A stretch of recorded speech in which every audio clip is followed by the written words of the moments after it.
All right, everyone. You all know her and love her as one of the primary broadcast voices in ultra running media today. She's also the host of the Trail Society podcast, the editor-in-chief of Free Trail, a professional runner for Adidas Terrex, and in her spare time, she's also a coach and a real-life scientist. Today, I am your host, Hilary Yang. In this episode, we talk about how Corrine Malcolm first got into trail running, what led her to dive into the world of ultra running media, and all the many ways that we are both passionate about elevating women's voices in our sport through media and storytelling. Let's do it.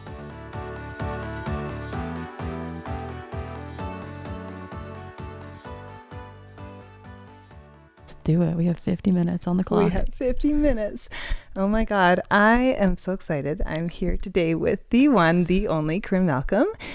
We're sitting in Rachel Drake's basement right now. At like 11 p.m. at night. At 11 p.m. at night. I think it's 10 p.m. PST, so it's not quite so savage. We've had a lot of gummy bears, so we're feeling pretty good. Yep, some M&M peanuts. We went for a really eventful run where we saw the biggest snake of our entire lives.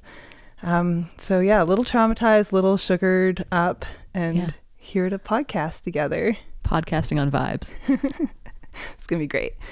So excited to have you here. And we get to do this live, which is such a treat. Yay. I know. How are you? I'm good. I think we're all living a mutual chaotic existence. We've been texting with Rachel before we arrived here. And she's like, you guys, it's kind of chaos. Like, I've got this going on and that going on. It's my birthday, blah, blah, blah. And we're like, okay, Rachel, your chaos. We love it. And our chaos sees and acknowledges your chaos, and that is 100% how I feel as well. And we're all here for it. Yeah, just like I keep joking that surviving is thriving, but I'm definitely living that at this point. Yeah, totally. And I mean, I kind of felt today like all the chaos aligned, which is like when you know you're on the right path. Yeah, when my plane came into like the gate you were sitting at. Yes, that was like the stars aligned for us. Here you are. And we'll talk a little bit more later about why we're both in Salt Lake City with Rachel in her basement, hanging out a couple weeks before Western States. But I actually am so excited to have you on the podcast just because of who you are. And we've known each other for quite a long time. And I feel like we actually don't get to work together that often. And so just to be able to like intentionally cross our paths more is like really special and wonderful. So I just love you as a person, as a role model in our sport. Just my little fangirl for a moment there. We work in the same orbit, but I feel like we don't get to be on the same side of the mic or the lens or the race course type of thing. And so it feels kind of cool to be behind the same mics, behind the same lens. I know. And we're both sitting here holding our microphones because I just didn't feel like traveling with mic stands. So. You know, we're throwing it together, and that's okay. We got the air conditioning turned off in here, so we're no longer freezing, which is a big benefit. But yeah, no, we're flying by the seat of our pants a little bit, but honestly, it's creative. The creative juices are flowing. Yeah. And I mean, I was saying to Billy before I left this morning from LA, because we've been home for a total of 4 days after our trip to Mongolia, which is a whole other thing. So a story for another day. A little jet lagged. But I was saying, you know, it's interesting because there's so many things going on right now. And, you know, booking a trip to Salt Lake City while I was in an airport in Hong Kong seemed like an insane idea. But I just think when you kind of land on something that you're really passionate about, it's like, it's totally worth it. You know, like I was like so excited to come here and to like hang with you and with Rachel and just to like start this new project that we're working on. And it's cool when that happens. Like even in the midst of the busyness, you can still find time for things that are like meaningful. Yeah. What I've decided this year was like, I needed to be able to say no to things because I needed to be able to say hell yes to things. And so for me, if it's not a hell yes, it's a no. And what we're embarking on is 100% a hell yes. And I know that we're teasing this a lot and we'll talk about it eventually, but it's a hell yes. And it's really just like, yeah, it lights my fire and makes me so excited to see what the future has in store. Yeah, totally. The future for women. Heck. And everybody, but mostly women. Like I was telling someone about Western States earlier, not telling someone, talking about the race. And I said, you know what? I'm biased towards everyone. Because they're my friends, they're my teammates, they're my colleagues, they're the athletes I coach, they're the people whose stories I've been following. And so it's like, yeah, I'm biased, but I'm weirdly biased towards everyone. Like I can predict or see like 10 or 12 or 15 different winners, where I will be absolutely in tears trying to do that finish line interview. And like, that makes me so excited. Oh my God, that's the best. Yeah. Finish line. We're getting jazzed already. Yeah, totally. Mostly for the all-nighter. It's like its own ultra, honestly, covering those things, right? I come out of that race like an absolute shell of a human being. Last year, I crawled into my hotel room that I was sharing with Danny Moreno after the race. And I was like, Danny, have you ever been so proud of so many different people at the same time? Like for different accomplishments, just like so proud, so fulfilled, so satisfied. And it's like, I sat at a desk for 20 hours and talked about it. Like they did the thing. And so it's just like, yeah, there are a lot of good feelings out there when it comes to supporting your people.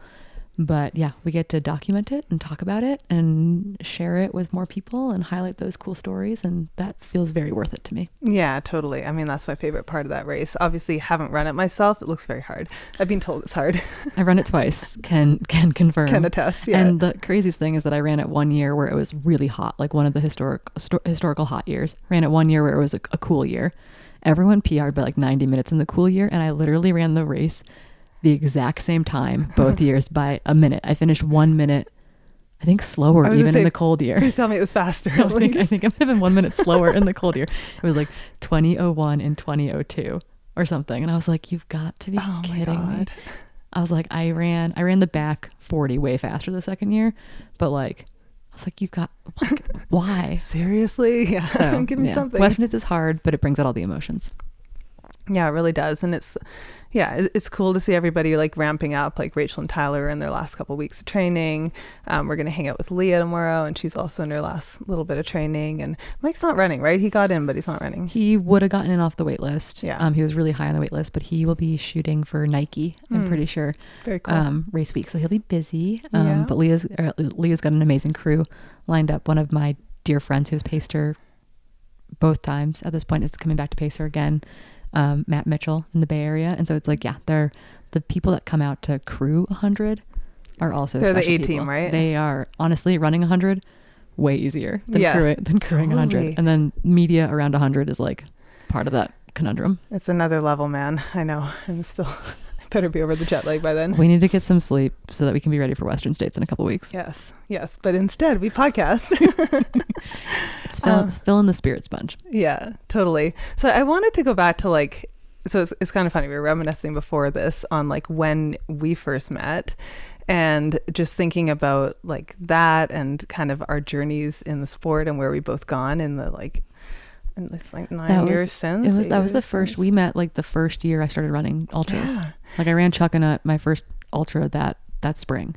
Okay, so because I know you started in biathlon, but I feel like a lot of people like they know you from being on the mics, but they don't necessarily know like where you came from and stuff. But I met you when you were just getting into trail running, and I found it so fascinating that you were like this biathlon like crushing woman. You're like living up in Vancouver. You were doing your PhD. I was in a accelerated PhD program that I'd never finished. I like walked away because it just wasn't a good fit. But yeah, and I had 2 semesters of eligibility left for track and field and cross country because it was a Division II NCAA school, 3 semesters. And so I was like, that spring, I was legit doing workouts with the track team. They had even signed me up for like a 5K in the dome at UW. And I was like, I think I want to run a 50K ultra instead. So I was like jumping into workouts with the track team, trying to figure out if I wanted to do it or not. Oh my God. And like, I was like, I'm going all in on trail, and just didn't look back. Which is so interesting because that was what, like 2016? Yeah, spring of 2016. And so I feel like it wasn't that cool then. Yeah, no, it was a really weird choice to make, but I am the queen of niche sports, it turns out. Going from biathlon to hold my beer. Ultra running, it's not that big of a leap actually. Yeah. So I think for me it was definitely the right call. I would have been more tempted if it had been 2 semesters of cross country, I think, and 1 semester of track, but I wasn't going to do indoor track twice in a row, I think. Oh my God. That I was can't even imagine not that. For me. That's not your life. No, 100% not. Could not do it. Oh man. Yeah. So because it was kind of funny. I remember we like met up for a few runs, and like I'd only been running ultras for a few years, but like the Canadian running scene was also like very tiny. There's just not a lot going on. I was like stalking you and other people on Strava to like try to find places to run, and like that's how we connected. I'm pretty we were sure. like almost neighbors. It's kind of funny to think about, like considering that, you know, that was just kind of your little foray into another Canada world for a second. You know? Yeah, no, I distinctly remember going on a really muddy run with you on the Baden Powell, and I think I was like so blown away that you just had bought like you brought like a baggie of dates with you, I think. And I was like learning about you, and I was like, you just have, I think I had cookies or something, like I probably had like Twizzlers and Oreos or something, and you had like this baggie of dates, and I was like, okay, interesting, this is serious. I'm here for this. But we were just absolutely covered in mud. It was a good day. I think it's funny, my diet has actually gone downhill. And so whereas I tried to do all the dates, and like I would stuff like cashews into dates and do that, and then now I just like full blown take the M&M peanuts with me, or the like gummy bears, the gas station candy. So yeah, I started out with great intentions, and then I was like, you know what, it's way more fun over here. Yeah, we're here for a good time, not a long time. Yeah, totally. Oh man, that's crazy. Okay, and then you moved back down to the US when you decided that program wasn't for you. Yeah, so I ended up leaving, I want to say it was like going into the fall, maybe like 18 months later, and just like wasn't a good fit. Like, and it was kind of like it was a hard breakup actually. Like I wasn't a good fit in the lab. My advisor was just like having a hard time. Like a bunch of us left basically. And I moved back down to Bellingham, where my then boyfriend, now husband, was living, and like moved in with his roommates. I wasn't on the lease. I like had to hide if there were problems at the house, because like the landlord didn't know I was there. I was like the girlfriend that showed up a bunch, but like wasn't a tenant. You were an official. I was an unofficial roommate. Yeah. But the Bellingham trail scene is amazing as well. I still like run with the gals up there regularly. I was just up there a couple weekends ago. It's great trails up there, honestly. Amazing trails. Shout out to Bellingham. Trail community. I actually just ran into Chrissy Mole at that 8-miler that I did at Cougar Mountain outside of Seattle a couple of days ago. Like it's a rad community of people getting out, getting after it in the Cascades. Bellingham's kind of an indoorsy place. It's very rainy, but the mountain scene there is also very cool. Yeah, it totally is. You've run Chuckanut, right? Yes, I've run Chuckanut twice, and I've volunteered at it 2 or 3 times now. I have a funny story about that course. It wasn't Chuckanut, but it was called Daphne and Shaggy's Magical Mystery Night Run. And it was like a 50K they did on the Chuckanut course, but without the like road part of the lollipop. They just made like extra trails in there. And it was on the like evening of the solstice, and you ran it like all night. And I remember running it with some friends, and we got so lost out there, and we ended up like wandering through the dark for hours, and there was like kind of these like sketchy ridge trails and stuff like that. Yeah, you have no idea where you are out there. No idea. We were so lost. Anyways, eventually we found our way back. It was like a 12-hour 50K. It was like all night. I just remember being like, who makes these runs? Like it was like during my first year of running ultras, and I was like, what is this? Yeah, but like, those trails are gnarly. The fat ass scene, I feel like, in Bellingham and in kind of like the broader Pacific Northwest in general is like very strong. Yeah. There's this group of people that they do it's called like the Wilderness Pedestrian Challenge, and they just create these insane like 40 to 80 mile routes, largely in the Pacific Northwest, but there's some in Idaho. And they're just kind of like a free for all, and you like submit your time, but they're like insane big loops in the mountains with like the most low-key name ever. Like, Wilderness Pedestrian. Yeah, Wilderness Pedestrian Challenge. They're gonna sandbag you as hard as possible. Yeah, actually Rachel Entrekin, who won Cocodona, she did a bunch of those when she was living up there. Oh, that makes sense. That would prepare you for a 200-miler. It tracks. Turns out. Oh man, that's so funny. Yeah. And then okay, so I mean, one of our big overlaps is the media side of things, but how did you get into like your niche of the sports commentary, like race broadcasting? Because I think like all of us know you from that world, but it's also like, how did you discover you had this hidden talent for sports broadcasting? I'm such a nerd. People have probably heard this joke, but I joke, and it's fairly serious, that my husband was like, Corrine, you've got to find other people to talk to about running. Cause like, he wasn't a runner. He's now, like, I don't care. He's now more of a runner, and he cares about our friends a lot. Like he'll be like, oh, how did Courtney do at Comrades? Oh, how did Rachel do at Western States? Like he wants to know about our friends.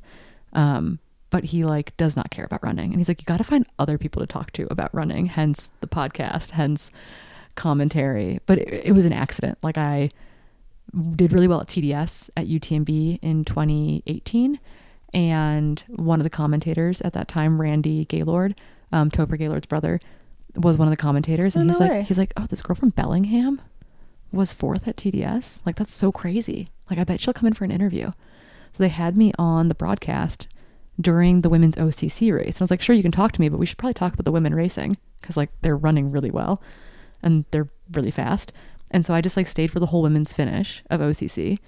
And then in 2019, they just like had me back again. I was going to say that was a theme too. You staying for the whole women's finish. Yeah, they're like, you better never leave. And I was like, I'm never leaving this place. So fast forward, like did that accidentally 2018, 2019. Pandemic happened. I broke my pelvis. Not a fun injury to come back from. No, you had a bad pandemic. I had a good pandemic and then a bad pandemic. And that was the kickoff of the Western States live broadcast. And me not being able to race meant that I could talk about racing. And so for me, like when I'm hurt or I can't run, I'm still a running coach. Like that's my primary source of income. And so I can't leave the sport. I can't ghost the sport. I can't separate myself from the sport because I have athletes that depend on me to get their goals done, to like help them through whatever they're going through. And so for me, like being at the races actually is very energizing and made me feel like I was part of the community. And so I think it was probably Billy and Topher who reached out to me for Western States. And, you know, again, they wanted like a male commentator and a female commentator. And I think I was one of the first names that came up. And I said, oh my goodness, yes. And I think Dylan and I made a really natural match. We were already like working together a little bit on some other projects, you know, kind of utilizing me as kind of a co-host for talking about like the season and the year. And we balance each other. And I think that's really important in those commentary teams where it's like, I joke that Dylan is ESPN and I am NPR. And together we create this like really balanced but dynamic media front. Totally. I just love listening to the commentary every year and hearing when Devo loses his voice. He will, and like you can see it in his eyes too. He gets higher and higher and he knows it's going. Yeah, and it's Sorry, just like Devo. Yeah, and he just gets tired and we're all getting tired, but you can just see it, like the it's just like the energy leaves his body. And it's a lot. Like you're on the whole time, and because the runners are in the middle of nowhere, we don't have images like for half of it, and so you're just talking about running. You're just podcasting. You're podcasting for 20 hours, and it's honestly really fun. And I just think I have a knack for, I grew up in musical theater. I grew up doing competitive speech and debate. So I think I have a knack for talking, unfortunately. Totally. And it's hard. It's really hard to like be like, oh my God, did I already say that? Like, when did I say that last? Can I say it again? Like, has it been long enough? Like, just keeping track of just where everyone is, like having the encyclopedia of knowledge on all the players. Like, it's really, really a hard job, I think, that you guys do. I had to write, and you have to multitask, and I'm really good at multitasking. So I scribed in an emergency room for a little while when I left grad school. And scribing is you work one-on-one with a doctor while they're seeing patients, and you are a computer, and they are talking and you are writing. And so it's dictation, basically. It's like working in a courtroom, etc. Like you are just writing everything that's said, and then you're formatting that into a chart for the physician. And so, and these are words that like, I'm a phonetic speller. I'm not a good speller. So I'm like making up words that I'm going to go Google so that I can put them in the chart later. But I got really good at having all this information coming in and then formatting it really, really quickly. And I think that actually helps a lot, because when you're on a live broadcast, you've got like a bunch of tabs open. You're looking at Excel docs to pull historic times. You're looking at splits from the year before. You're, making sure that you remember what this runner ran if you're not super familiar with them, et cetera, so that you can bring up like very topical information. So I'm like interacting with the chat on YouTube. So you're just multitasking. And I think maybe it's just being a woman, but I multitask really well. And I think that has women been a are skill. good at that. Yeah, it turns out. So I think that also helps me immensely when it comes to like making it through a 20-hour broadcast. Yeah, totally. Oh man. I honestly, like, hats off to you. It's funny. I don't know if you get this, but little side note, I was homeschooled and I read a lot. And so I have a great, like, I don't know, encyclopedia of words, I guess. but I never got to say a lot of them out loud when I was little. I confidently make up words all the time. Yes. And I confidently say words and don't know how they're actually said out loud. I just have always had my own interpretation. Like assuage, what is it? Like I just remember I said it out loud to Billy recently and he had the exact same reaction. And I was like, I've never heard it out loud before. I know. So I say normalcy and Stephen's like, normalcy? And I was like, what do you mean? He's like, normalcy? You put an extra vowel on I was there. like, normalcy. And he's like, that's not a word, Corrine. And I was like, oh, you just say it with confidence and no one second guesses you. Yes, totally. And I think it's kind of funny, right? Like, and especially when you're doing a broadcast that long, like I'm sure at some parts your brain is just like, I don't know what's coming out of my mouth anymore. But yeah. It's kind of hilarious. Yeah, we try to keep it together. We try to keep it PG. We try to, my job and my role, and I think of it as a job, is to like represent the race, but to represent the runners that are out there and to share their stories. And I think that it's like, while it's fun and exciting, it's also like I take it pretty seriously and I like want to represent their day. I get told by athletes every year that their mom really appreciates it, type of thing. Like I got to meet Leah's mom last year and it was like, Leah's mom was like, thank you so much for the live broadcast. And that to me is like, okay, I'm doing it for the moms that are trying to watch their adult children run 100 miles through the woods. And that is weirdly very special. Totally. It's funny. My mom actually watches the Western States broadcast every year and she doesn't know the first thing about ultra running. But I feel like it's actually a good like litmus test for media and for storytelling. Like you should make it accessible enough without dumbing it down so that people that aren't like super fans of the sport can still appreciate what's happening, right? People like, show up every year who they just like, it happened to be up on their like YouTube algorithm. Yeah. And they're like, what is this? Like I've been glued to it for 20 hours now. I still don't know why I'm here, but I'm here. But I can't leave. And I'm just listening to it in the car and I'm listening to it in the grocery store. And I'm just listening to it all day long. I've also met babies who recognize my voice. And that is also super creepy. Oh my God. I love it so much. Yeah. So that's my favorite thing is walking into a coffee bar and some parent being like, my baby recognizes your voice. Has anyone named their baby after you yet? Yes. A middle name, but yes. Tattoo? No tattoo. That you know of? No, that I'm aware of. No one's confessed. Slide into my DMs if you've got a tattoo of my name on your body. Oh my God. But or no, your face. No, I do have a tiny homage with a little baby girl out there that's got my name as a middle name. Oh, that's really cute. Yeah. Oh, the next generation maybe. It's really special. Yeah. Aww. Outspoken. Raising difficult daughters is like, I feel like something that I relate to a lot. Yeah, I was a classic. difficult daughter. Yeah, exactly. So I'm like, we're going to keep raising difficult daughters. Oh my God. All right, you guys, let's talk about shoes. I've been running in our Terrex trail shoes for the past 5 years, and I absolutely love them. I've put them through their paces at everything from mountainous 100-milers to fast California trails. Our Terrex recently launched the brand new Sylan, which is also officially your new best friend on both long and short days on the trails. It's built with a Vibram outsole that's 30% lighter than traditional Vibram. It's got amazing cushion underfoot and an exaggerated rocker that propels you forward. I personally really love feeling faster than I am. It's kind of the best. It also has an anti-debris knit collar to keep all that dirt out of your shoes and on the trails. As I ramp up my training mileage in the next few months before my first 200-mile race in August, the shoes I wear in training and in my race are the most important thing for me to dial in. The Sylan shoes are those shoes for me, and I think you should try them too. Head to arterex.com to learn more about the new Sylan shoes. We would like to thank Arterex for sponsoring this episode, and we will now get back to the show. Well, it is cool to see like the next generation of women coming up, you know, and like I know that's something that we talk a lot about, both online and offline, just like how we get more women into the sport, how we inspire more women. And it really is just by showing up and like, you know, they see you in front of the broadcast, they hear you, they see other women racing. Like that's how we get more women into the sport. There was, so the Nordic World Cup this year was in Minneapolis, and Jessie Diggins, who is a rock star, phenomenal athlete, phenomenal person. I grew up ski racing with her. No big deal. That's fun. I don't think I ever beat her, maybe in a classic race, but she's very good. Yeah, it's like cool. Like in a social run. I beat 13-year-old Jessie Diggins. She was actually a really good swimmer in high school. She was not a very good runner, but she was a very good swimmer, ironically. That's really random. Yeah.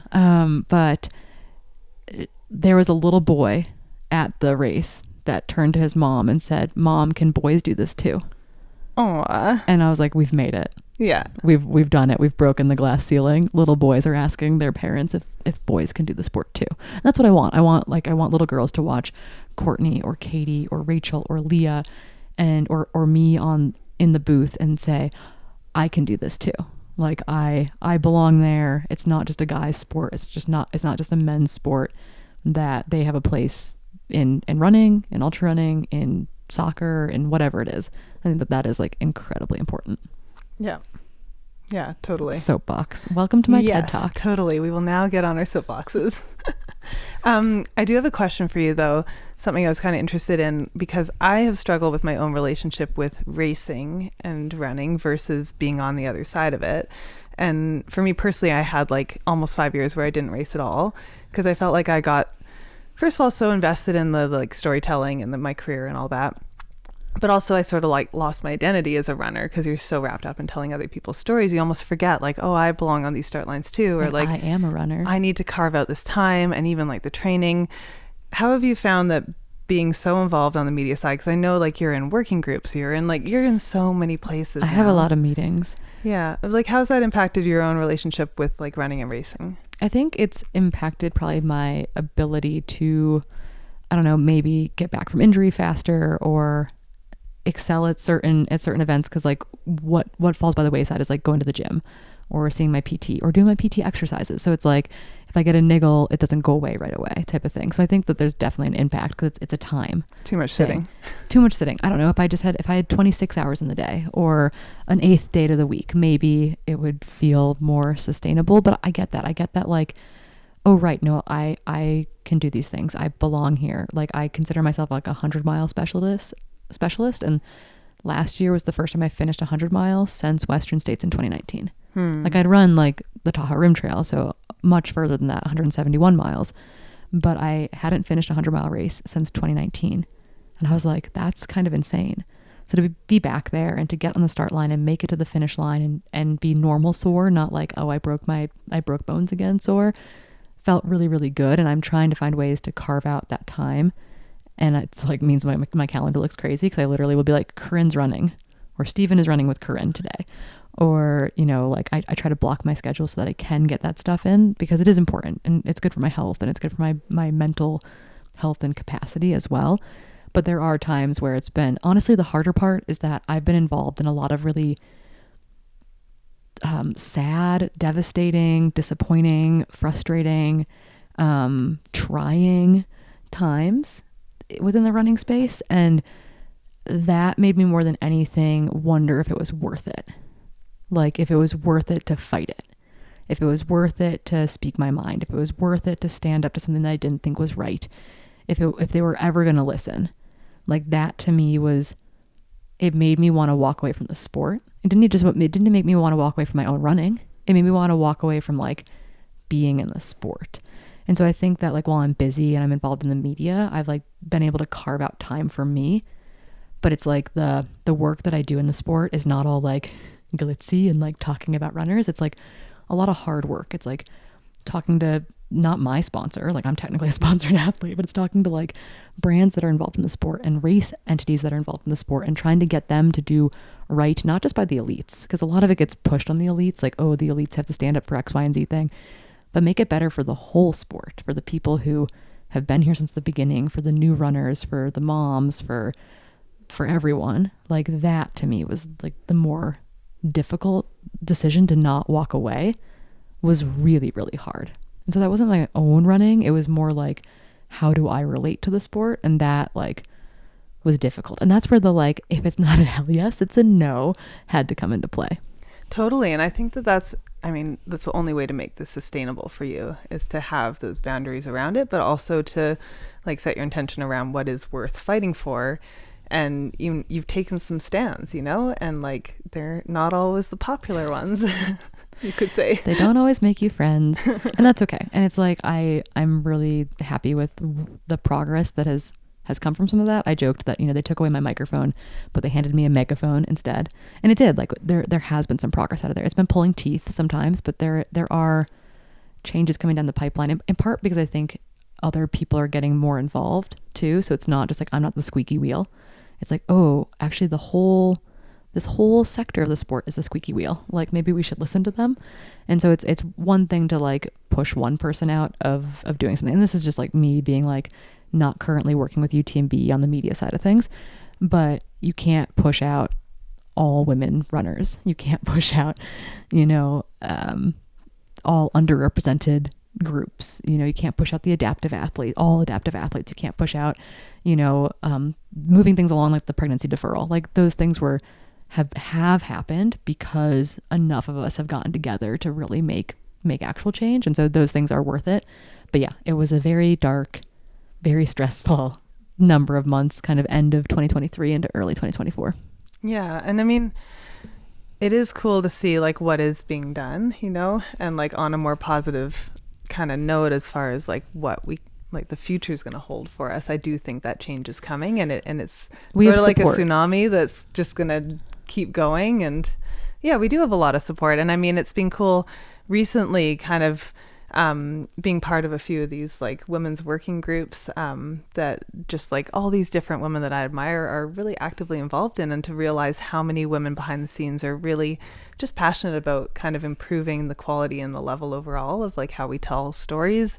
I mean, women's stories in particular, since that has had a direct impact on a lot of these women, but also just like all stories. And I think just like elevating the sport in general, as far as what we bring to the table and what we put our attention into. And so that really is like kind of lit a fire within me, again, just to see that passion coming from so many different women.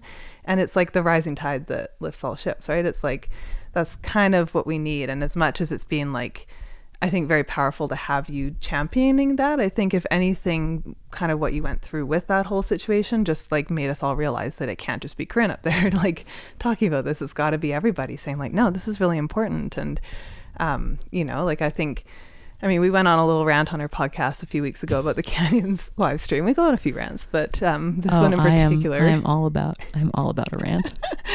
Little rant. But the thing about it, and I mean, I think everyone kind of knows the main issue with that, which was just there wasn't much coverage for the women's race. It was very focused on the men's race. And I think the problem with that was they didn't really have a plan to cover the women's race. They just sort of like hoped they would capture some of the women conveniently with the men's coverage. And I mean, Katie Scheid had an amazing day and she came in 6th overall, and so they were able to get a lot of coverage of her, but not so much the rest of the women on the podium or the golden ticket or any of that. So I think that was sort of like a wake up moment for people as far as like, hey, why aren't we seeing that coverage? And then what was encouraging to me was actually like in the comments, because I was like hot in there during the race. Like there was some like, heavy moderation in those comments too. I'm sure there was. I'm sure they're like delete. They're like, no one asked for Corrine. We will delete that comment. But like, yeah, you were very missed. There was a lot of comments about that. But I think what was cool was it wasn't just women asking to see the women's race. I think it was like the guys too. Like everybody was excited about the women's race. And I think that just speaks to the quality of like women's racing in general. We're not an afterthought anymore. And I think that's really important, is that the women's race shouldn't be an afterthought. And so that's what we're asking for. We're asking for sponsors and brands and race partners and the media to not treat the women's race as an afterthought, that it is its own race. It is of equal importance to the men's race, and that you have to devise a plan that allows you to highlight that and share those stories. And we've actually seen some cool examples of that recently. The Unbound gravel 200-mile race, which is like the premier gravel race in the world. The elite women had their own start for the first time, and the race was night and day different from like a race experience for those athletes. Like cool. Their stories are still, there's work to be done for sharing those stories and sharing them well, but the men's race didn't impact their race for the first time ever. There was an 8 or 9 woman bunch sprint at the end, which has never happened in a gravel race like that after 10 and a half hours of racing. Like it was so exciting. Talked to Heather Jackson, who was in that break, and she was like, yeah, it was a night and day difference. That's so cool. And like, yeah, like that was my biggest beef with the Canyons, was like there was a race unfolding, and it's not just about listing like who's in places 1 through 10. Like that doesn't tell you a story. It's like there are like real battles being fought, and the women are so, I just feel like the field is stacked at any race for the women's field right now. Like it could be anyone's game. Oh, and it's exciting. Yeah, it is, right? Yeah. It's like all these women competing at like the top of their game, and it's like coming down to just like these minute decisions and moments, and like getting that play by play. just like for their careers, for like us as viewers, for brands, for sponsors, for all of it. Like it matters so much. Yeah. And those opportunities are missed and lost when those stories aren't highlighted well in the one of the ways that we can highlight them being a live broadcast right now. Yeah, for sure. I mean, more than ever, and like totally kind of interesting to see how just like athletes and pro sponsorships have evolved over the years, how much that matters, right? Like it used to just be how you did in the race, but now I really think it is incredibly important, like to be able to tell your story and to be able to kind of get people to care and to know who you are. Yeah. Yeah. And it's on the media and the commentary team to help to highlight those stories as well. And if we don't have footage of the women, then we just have to talk about the women. And I'm really good at talking about the women, but if you don't have that ready to go, you're going to miss those stories and you're going to be left saying, okay, at checkpoint 3, we had, Katie Scheiden first and MK Sullivan in second, and, list it out. As you said, it's a listicle instead of like any pertinent information about what they're going through, if any moves have been made. Like I found out after the race that MK had been told all day that she only had a 3-minute lead on third. And then it was like one of my friends in the last like 6 miles that was like, MK, you've got a 30-minute lead. You can calm down a little bit. And she was like, they've been lying to me for hours. Because they just didn't know, probably. I don't even know if they didn't know or if Tommy and Helen were just messing with her, but which is very possible. But I think that it's just like, it's kind of cool to hear all that stuff come out. And some of that could have come out during the broadcast if it had been like organized appropriately. Totally. Yeah. Man, that's lost. Kind of crazy. It's all lost to the archive now, team. Yep. But we have new opportunities. That's the goal. The goal is to have new opportunities. And I do think that we finally, I think, have strong partners behind the scenes to really enact change for the front of the field, for the middle of the pack, for the back of the pack, and for getting more women on the start line in general. And I think brands, like the brands that we've kind of spoken to about this, they're so on board. Like that's the cool thing, is it doesn't feel like we're getting pushback. It's more just like, it's not news to them. They're like, yeah, this needs to change. Right. And like women make up a huge part of your buying demographic. Like, I don't know, we tend to shop more than the guys do. So we like shoes. We're probably going to buy more clothes. Like, yeah, 100%. I'm not going to wear my shorts till they have a hole in the butt. Like our husbands. Yes, exactly. My God. Billy, I've got one outfit. It's fine. You're like, that's all I need. We could have another shirt in the rotation. Just one more. It's not, just one more. I'm not asking for much. It's not a lot, babe. It's okay. Yeah, stay tuned for his one shirt on Western States. Like all 7 days of race week. Yeah, you're not wrong.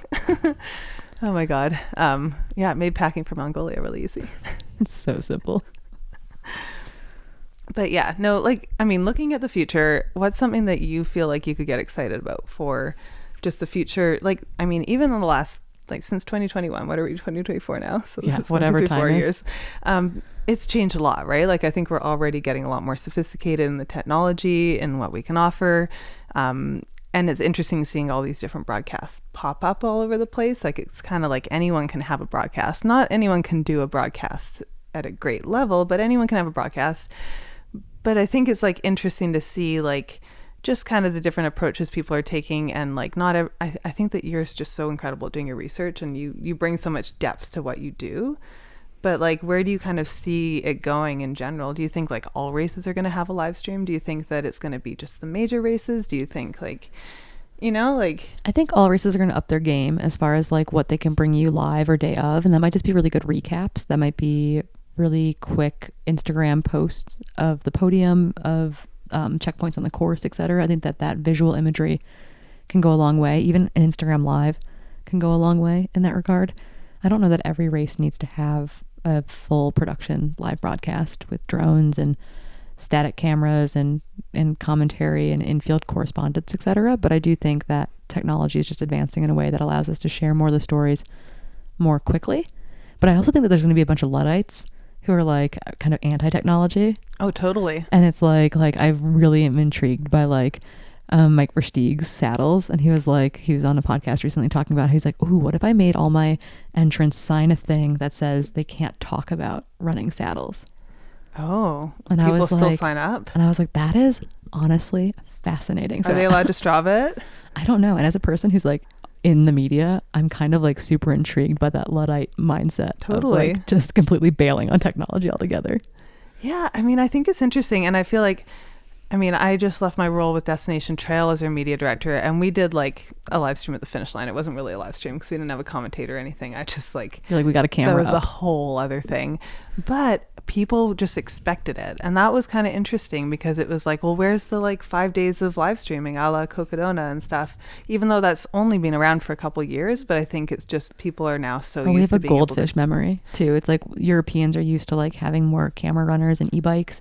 And so Yeah. they expect us to be able to see the runners the entire race. And we don't really do that in the US because the equipment that you need, we like are just starting to get a little There's bit no of. cell coverage out of a lot of these courses. It's not like Europe. You don't have 5G the whole way around. Yeah. No, I mean, I had 1 bar of 5G on our run today, like a mile from Rachel's house, in the foothills of Salt Lake City. So it's just like, it's harder to do that. And I think that we will see an increase in that in certain segments of racing, but I don't think we're going to see crazy changes. And I think that our expectations should be getting better at it and covering some more races and not gatekeeping and watching other broadcast entities kind of grow in the space. Because right now it's really like in the US, it's like Mountain Outpost, right? And we love Jamil. He's amazing. Oh my, Jamil is a visionary. But they're like double booked on a lot of weekends. Give him now. a Nobel Peace Prize. Yeah, right. And you know, like shout out to Jamil. I'll just say like he has been like very generous. He's always been very generous with his time. Yeah, doesn't and gatekeep. He loses money on things constantly. I'm pretty sure when it comes, because he just like is passionate about moving the sport along. Like genuinely loves the sport. So yeah, like massive credit to what Mountain Outpost has done and what they're doing. I do think it would be cool to see more players come in because I think it's just like a different perspective, right? And here's my like, oh my gosh, my leg's falling asleep. My like future of the sport idea too is like kind of like a la road marathoning, where like, to be fair, the road marathon live broadcasts are really pretty bad. Yeah. And so people like Cities Mag have come in and they basically just like, they dub it basically, in which it's like, they're not dubbing it, they're in their own studio and it's on a slight delay, like probably a minute or so, maybe 90-second delay, but you could watch it in one place and then you can listen to them do commentary. Oh yeah, I've seen that actually. Yeah. So it's like, oh my goodness, can you imagine like Brett Hornig and like Dylan and Finn and I and Leah like in a room doing commentary for UTMB? Yeah. It's like not UTMB commentary, but it's oh, you want to tune into the like Brett and Finn, or you want to tune into the Dylan and Corrine, or you want to tune into the like, it's like people who listen to baseball via the radio. Right. It's like they want the personalities because they want that opinion on it, right? Yeah, exactly. And so I think that is a likely avenue that we will see continue to evolve in trail and ultra running. Oh, that's kind of interesting. I like that. Yeah. Hot take. That's my hot take. Yeah. What is something else that you are excited about this year?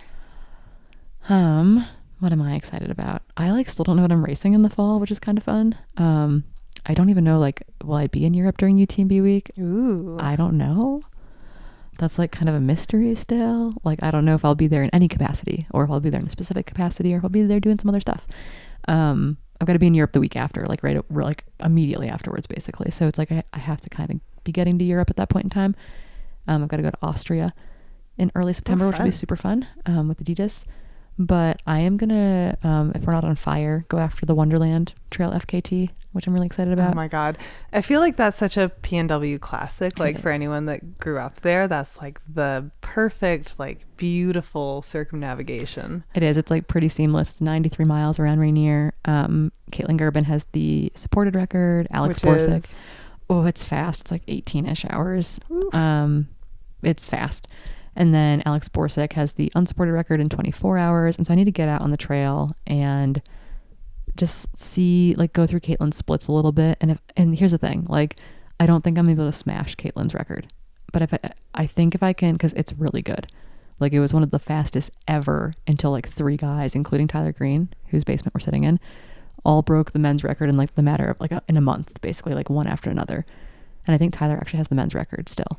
Do you know what that is? I feel like it's not that much faster than hers. No, but it's like high 16s maybe. Yeah. It might be under 17. Like, it's really fast. Maybe it's low 17s. Crazy. My brain doesn't work anymore.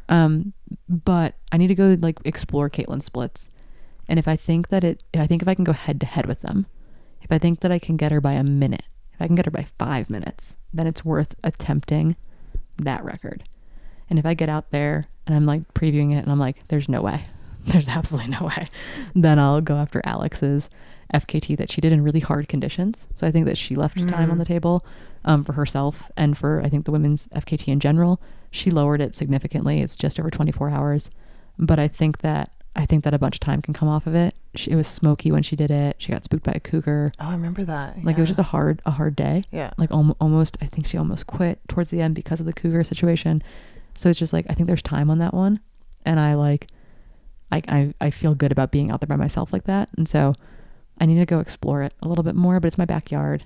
And I think that there's meaning there for me to go do it and a project that I'm excited about. So that's what I'm going to do this summer, hopefully, in like end of August timeframe.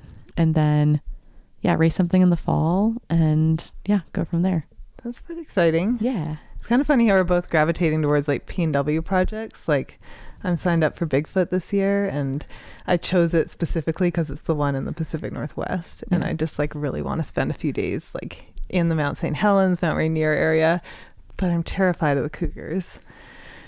What is your thoughts on that? Like, on cougars, just broadly? Oh, well, okay. The animal kind. I was like, the cougar trophy that Rachel and Tyler are trying to win. Which bar are we going to? But like, I don't know. Like, what do you think about that? Like, for me, I actually think that's like my biggest fear with running Bigfoot, because I've seen a few of them out there on that course as the media director. Yeah, I mean, I think that wildlife is scary. I'm honestly, the TikTok trend, like, would you rather be in the woods with a bear or a man? Mm-hmm. And like women are like bear. Yeah. And men are confused by that. So true. I still kind of feel that way. Stand by that one. I know we screamed about a snake earlier today, but it was a really big snake, dude. I do think that if you know, like, I think going in knowing like, okay, this is what I can do, this is what I can't do, here are the controllables around the situation, like this is where I need to be on alert or more heightened alert, great. But I think that you're gonna be fine, that you might hallucinate about cougars more than you actually see a cougar. They'll see you, but the likelihood is that you're not going to see them. Yeah, I hope not. But like I said, I actually have seen them like during that race hanging out by the aid station. We just didn't tell the runners that they were like right there. Yeah, no, don't do that. They're already freaked out enough. Yeah, great. You can think of me running extra fast for the first 100 miles until I pick up a pacer. My whole goal is to just like make it through the first 100 miles without a cougar. You're gonna be fine. Interaction. That's I can't promise a lot with certainty, but I think that you're gonna be okay. Odds are good. Yeah, odds are good. Should we tease what we're out here working on to kind of close out our little episode? Or yeah, what should we say? I know. I don't want to say too much. We care. Okay, here's the thing.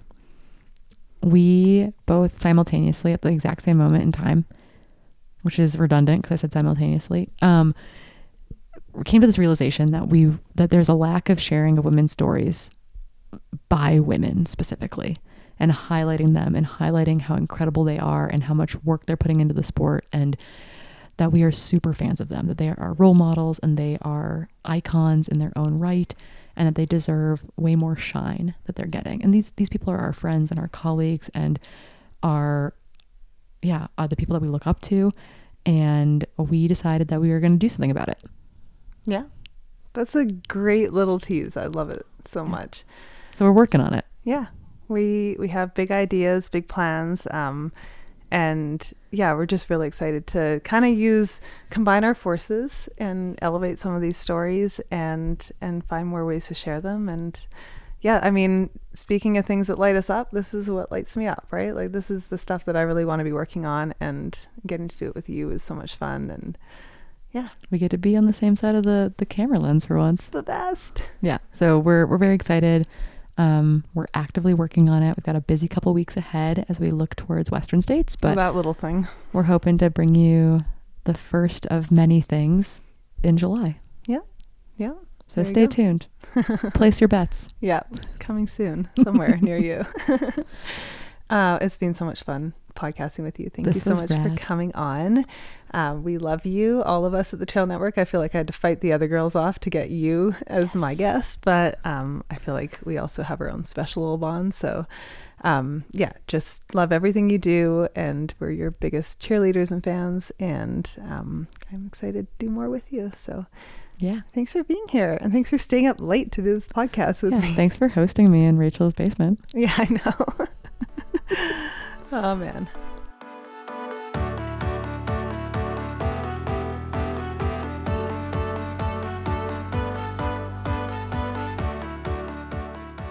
Thank you so much for listening to this episode. We really hope you enjoyed it. You can find more of our episodes featuring many wonderful guests at the Trail Network Podcast on Spotify and Apple Podcasts. You can also find us on Instagram at the Trail Network Pod, and we'd love to hear what you thought. Drop a comment or send us a DM and tell us who we should have on next. Until next time, thanks so much for joining us. It's been a slice.